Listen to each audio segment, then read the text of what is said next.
Jeshi la Polisi mkoa wa Mbeya limewakamata na linaendelea kuwashikilia watuhumiwa 4 kwa tuhuma za kukutwa wakipanga na kuhamasisha watu kufanya vurugu na uhalifu mwingine katika maeneo mbalimbali jijini Mbeya.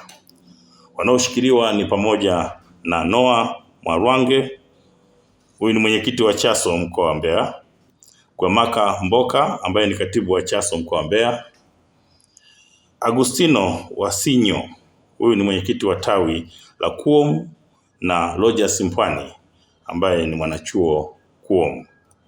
Watuhumiwa hawa walikamatwa Julai 4 mwaka 2026 majira ya saa 10 jioni katika eneo la Mafiati lililopo kata ya Mahanga jijini Mbeya.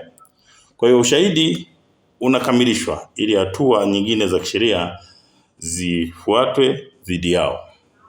Kwa hiyo Jeshi la Polisi mkoa wa Mbeya linaendelea kutoa wito kwa baadhi ya wananchi kuacha kujiingiza katika vitendo vya kupanga na kuhamasisha uhalifu katika jiji la Mbeya, kwani hatua kali kwa mujibu wa sheria zitachukuliwa dhidi yao. Msimu huu wa Sabasaba, usiruhusu biashara yako ipoe, kwa sababu Global TV inakupa fursa ya kuchangamsha biashara yako. Okoa hadi 50% ya gharama za matangazo na uwafikie mamilioni ya wateja kupitia vifurushi vyetu maalum vya Sabasaba. Chagua kifurushi chako kuanzia $250,000 hadi $500,000 tu.